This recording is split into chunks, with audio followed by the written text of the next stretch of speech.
come forward, Lynda. Nice to see you. I don't know if I've pronounced your surname correctly, though. Yes, you pronounced my surname very well, thank you. It's always a challenge. Far away. Thank you.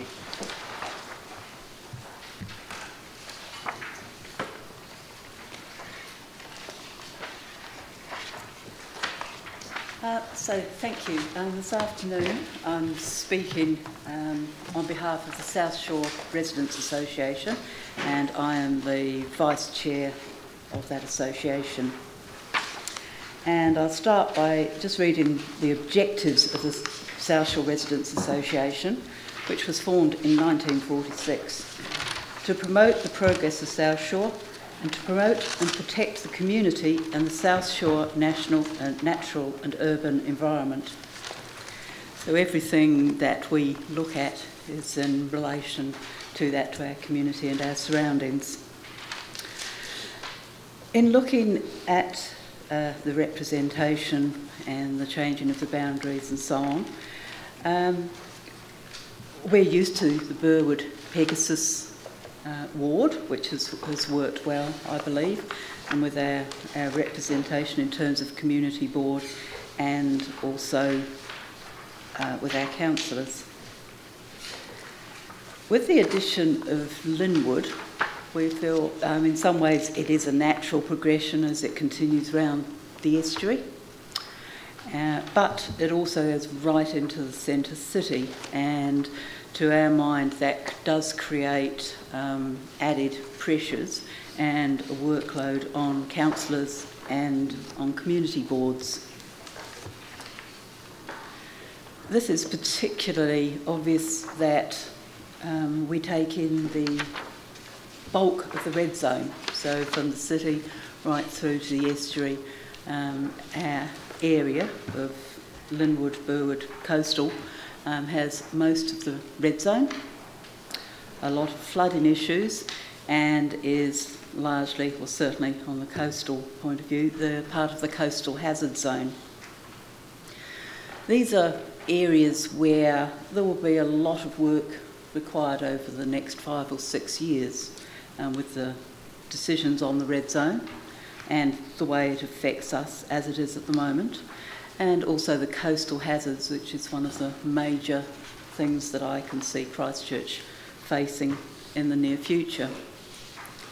And while this is a whole of Christchurch situation, this ward will bear the brunt of what comes out of this, and so by projection that will also affect our councillors and our community boards.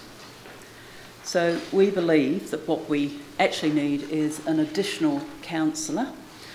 So although we have one for Linwood, one Burwood, one coastal in this proposal, our suggestion is that we have one additional councillor for that combined area.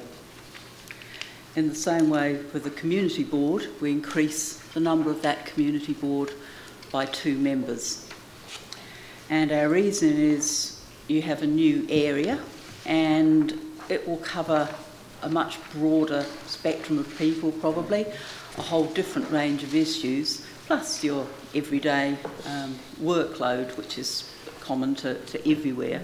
But in addition, with the red zone and the coastal hazards, we can foresee that there will be a huge amount of work, and it's very important for groups such as ours, the Residents Association, and other groups to work with the council to provide great solutions that work for everybody.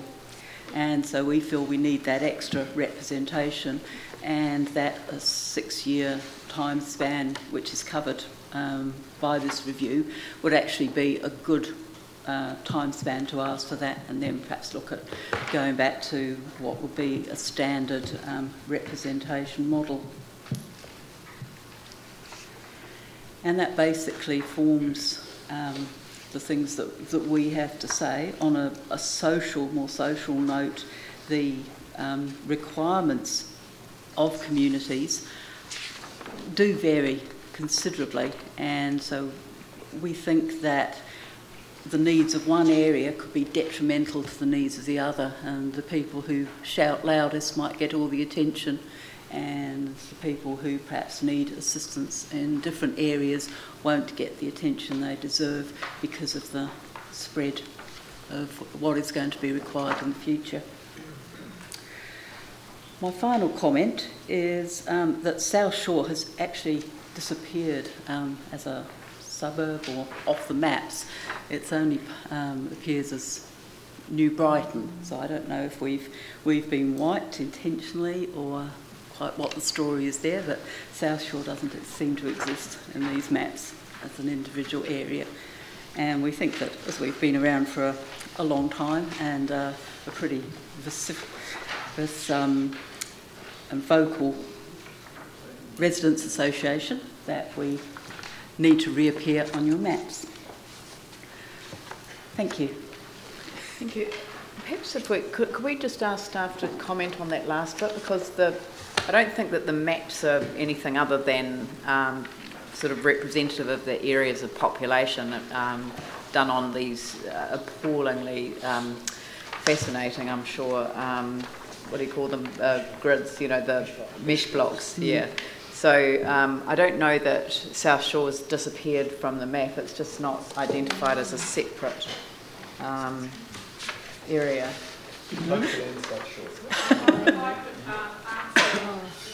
Yep. The answer is that these are the mesh block area suburbs, and Southshore is not on their official list. It's probably like the New Zealand Post Office. They don't recognise North Beach. They talk about North New Brighton, and they probably don't recognise Southshore either. It's probably just part of South Brighton or South New Brighton. Yeah. Those maps are those areas are the official ones. They're the official mesh blocks. So they're the mesh blocks that would be. So absolutely Southshore is not off our radar. It is absolutely on our radar. But I just wanted to clarify that, because we don't want you to think you've disappeared. You haven't. Well, thank you. No, we don't like to think we've disappeared. And a lot of people have questioned that when they've looked at the map and there is no Southshore appearing on it. Yeah, it's still on the map, but it's not named. Yeah. So I want to ask a question about, because in terms of the current Burwood Pegasus ward and the boundary with Shirley Papanui, I think this was one of the things that councillors wanted to remedy, which was that the current boundary is the Styx River.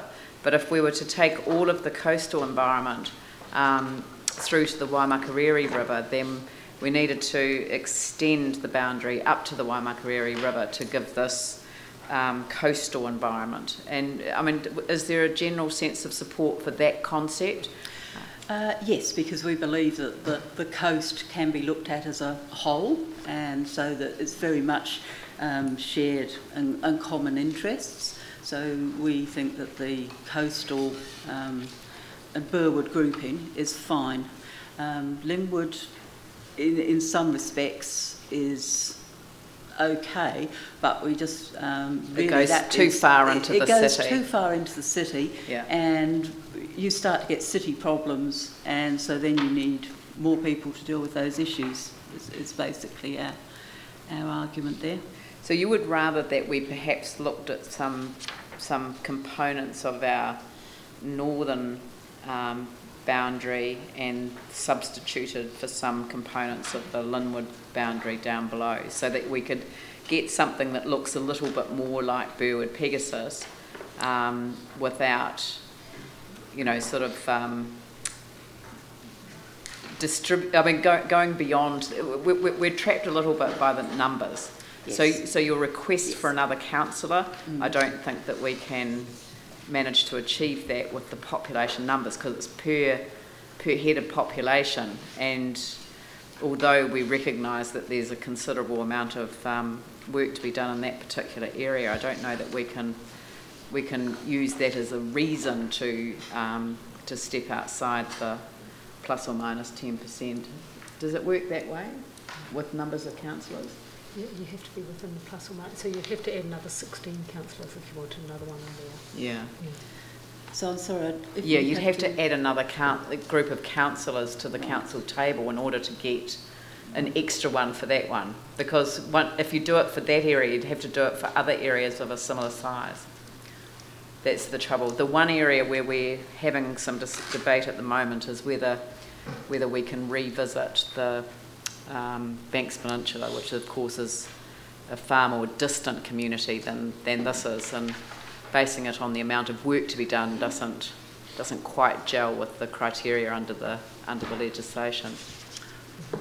But we're hearing what you're saying, and that's a general support for the philosophy of grouping the coastal populations absolutely as yes. a community of interest, and having a significant community of interest right now, and certainly for the next 6 years, and then perhaps doing some readjustments so that you get more alignment at that southern end.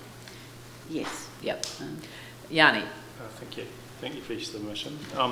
So if we can't just add an additional councillor for that coastal ward, would you support us having a smaller ward, so effectively that councillor had less work so they could focus more on those local issues?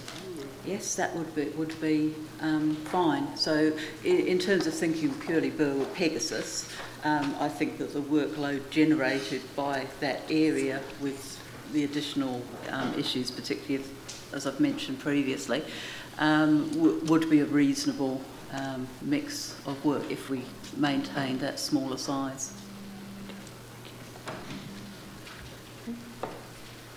Any other questions? Glenn? Yeah, just maybe, and I did have a chat back here about another community board member or two, whether that would perhaps suffice. So if it doesn't work with councillors, could it work in this proposal? Can do that, can't we? It's still subject to the plus or minus 10%. Okay. Community board members still subject to the plus or minus 10%. Right, okay. And subdivisions are as well. So you can't add an extra one? You'd have to do it. You'd have to do it right across the board? Yeah, okay. So it's not possible under the laws that govern this to add more people onto a community board.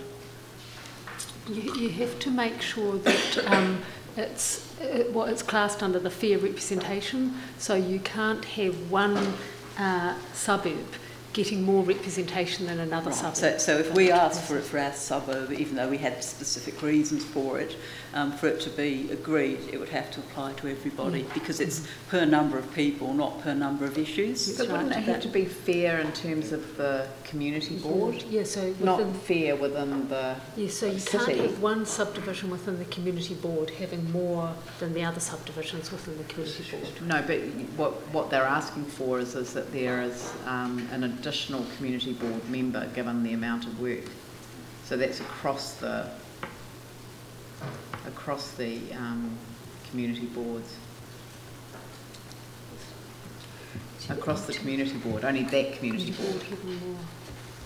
We'll take some advice on that. It is interesting, given the variance that could be possible with, say, Banks Peninsula, whether a variance exists. And I mean, we've had an unusual event, so that may not come in. The trouble is the legislation's very focused on geographic. Once you decide not to have at large, elections, yeah.